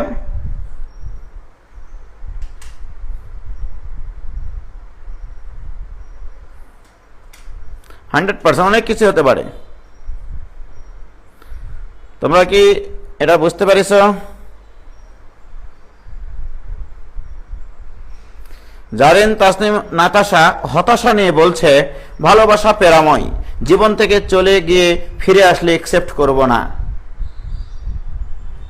কেন করব না? তাকে তো কষ্ট দেওয়ার দরকার নাই, ঠিক আছে ভাই? ইমোশনাল বানিয়ে দিলেন তো, আরে বাপরে। হয়েছে? ক্লিয়ার? কারো কোনো সমস্যা আছে? কোনো সমস্যা নাই। এবার আসো ভাইজান, তাহলে আমি এমনি ফিলিংস দিয়ে বলতে পারি যে সাইন এক্স এর ডিফারেন্সিয়েশন কজ এক্স হয়। এই ফিলিংসটা যদি আমি এখন নিতে চাই, যারা শেষের দিকে চলে গেছে ওরা না বুঝুক, তোমরা যেহেতু প্রথম থেকে আসো, তাহলে ডিফারেন্সিয়েশন মানে কি বুঝাইছি? কোন একটা বক্ররেখার প্রত্যেকটা বিন্দুতে অঙ্কিত স্পর্শকগুলোর ঢাল, আমি ঢালের মানগুলো গ্রাফে প্লট করে করে যে গ্রাফ অঙ্কন করা যায় সেটা হচ্ছে ডিফারেন্সিয়েশনের গ্রাফ। তো তোমরা সাধারণত জানো যে দেখো y equal to sine x এর graph, y equal to sine x এর গ্রাফ হচ্ছে এরকম। এরকম জানো কিনা বলো? রাইট, এটা মোটামুটি y equal to sine x এর গ্রাফ, সাইন কার্ভ বলা হয় এটাকে, যদিও বা তোমাদের ত্রিকোণমিতি এখনো শেখায়নি। ওকে, এখন আসো আমি এটার ডিফারেন্সিয়েশন গ্রাফ আঁকবো। ডিফারেন্সিয়েশন গ্রাফ মানে হচ্ছে এই বরাবর এক্স এর মান আর এই বরাবর কিসের মান নেব? ঢালের মান নেব। রাইট, লক্ষ্য করো, আমি যখন এক্স এর মান যখন 0, তখন সেখানে একটা কি আঁকবো? সেখানে একটা স্পর্শক আঁকবো। আমাকে ঢাল নির্ণয় করতে হবে। তাহলে এক্স ইকুয়াল টু 0 বিন্দুতে স্পর্শক মানে এটা। তাহলে এটার নিজস্ব একটা ঢাল আছে নিশ্চয়ই, এটার তো একটা ঢাল আছে। এখানে যেহেতু কোণ আছে সুতরাং এটার একটা ঢাল আছে। তাহলে এক্স এর মান যখন 0, তখন এটার ঢালের মান আছে, ঢালের মান তো আর 0 না। রাইট, এবার আসো এক্স এর মান যখন বাড়াচ্ছি আমি, তখন দেখো ঢালের পরিমাণ কিন্তু কমছে। এক্স এর মান যখন বাড়াচ্ছি ঢালের পরিমাণ কিন্তু কমছে। দেখো এটা একটু খাড়া ছিল, আস্তে আস্তে আস্তে আস্তে ঢালটা কমাচ্ছে কিনা বলো? হ্যাঁ, এই পয়েন্টে গিয়ে স্পর্শক হয়ে যায় এক্স অক্ষের সমান্তরাল, অর্থাৎ যখন π/2, এক্স এর মান যখন π/2, তখন সাইন এক্স এর মান হয় 1, 90 ডিগ্রিতে সাইন এক্স এর মান হয় 1। রাইট, কিন্তু আমার এখানে দেখো তার মানে কি, এক্স এর মান যত বাড়ে ঢালের মান আস্তে আস্তে কমে। তাহলে এই বরাবর ঢাল দেওয়া আছে, এই পয়েন্টে যদি ঢাল হয় এটা, তাহলে এক্স এর মান যত বাড়তেছে ঢালের মান কমতেছে, ঢালের মান কমতেছে, এভাবে কমতে কমতে কমতে কমতে এক সময় কোথায় আসতেছে বলো? এক সময় 0-তে। কখন 0-তে? যখন এক্স এর মান π/2, তখন ঢাল কিন্তু 0। এই যে দেখো স্পর্শক এক্স অক্ষের ধনাত্মক দিকের সাথে 0 ডিগ্রি কোণ উৎপন্ন করে, তার মানে এটা এরকম ভাবে আসতেছে, আইসে এক সময় না এক সময় এরকম গ্রাফ অঙ্কন করবে। এটা হচ্ছে cos x এর গ্রাফ। এক্স এর মান যখন 0, তখন cos x এর মান হয় 1। এটা আসলে cos x এর গ্রাফ অঙ্কন হয়ে গেছে। এই যে দেখো sin x এর ডিফারেন্সিয়েশন cos x। ঠিক আছে, যে এক্স এর মান যখন 0, তখন ঢাল 1। এক্স এর মান আমি যদি 1 ধরি, এখানে 45, এখানে আসলে 45 ডিগ্রি কোণ উৎপন্ন করে মূল বিন্দুতে এই যে স্পর্শকটা। ভাইজান আমি আবার বলছি, তাহলে আমি যখন 0 বিন্দুতে স্পর্শক আঁকেছি, তখন এর ঢালুতা আস্তে আস্তে ডানের দিকে যখন গেছি, ঢালুতা কমতে কমতে কমতে কমতে কমতে কমতে এরকম হয়ে গেছে কিনা বলো? 0 হয়ে গেছে না ঢাল? আগে ছিল এরকম ঢাল, তারপর আস্তে আস্তে এরকম, তারপরে এরকম, তারপরে এরকম, তারপরে এরকম, ঢাল কমছে কিনা? এই যে দেখো 0 বিন্দু থেকে ডানের দিকে যাবা তো ঢাল কমতে কমতে কমতে শূন্য হয়েছে। কি ক্লিয়ার কিনা বলো? আবার এই বিন্দুটা যখন অতিক্রম করবা তখন আবার ঢালের মান নেগেটিভ হতে থাকবে, কারণ এটা স্থূলকোণ তৈরি করে। এই যে দেখো নেগেটিভ দিকে এসছে ঢাল, এই যে আরো আসবা তুমি আরো নেগেটিভ হবে। তার মানে কি, এই π/2 যখন অতিক্রম করবা, তুমি π/2 যখন অতিক্রম করবা ঢাল হচ্ছে নেগেটিভ, এই জন্য নেগেটিভ দিকে এসছে। কি ক্লিয়ার? এই পর্যন্ত নেগেটিভ আসবে, তারপর আবার ঢাল বাড়তে থাকবে, আবার ঢাল বাড়তে থাকবে। কি ক্লিয়ার? তার মানে দেখো এই জিনিসটার ডিফারেন্সিয়েশন এটা। তাহলে এটা যদি সাইন এক্স এর গ্রাফ হয়, এটা আসলে cos x এর গ্রাফ। তোমাদের ত্রিকোণমিতিতে এটা আছে, আমি এখনো করাইনি যেহেতু, এই জন্য দুঃখিত। কি ক্লিয়ার? তাহলে সাইন এক্স এর ডিফারেন্সিয়েশন cos x, এমনি গ্রাফ থেকে বলা যায়। এটা ফিলিংস নিয়ে বললাম আর কি। কি ক্লিয়ার ভাইজান? হয়েছে? কি ক্লিয়ার? ও ভাইজান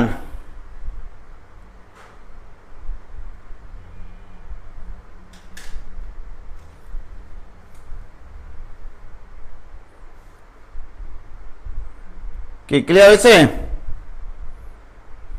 তাহলে sin x এর ডিফারেন্সিয়েশন কি? cos x। Half clear. কে বলছে রে ভাই? আফরোজ মোস্তারি, কানের উপর দেবনি।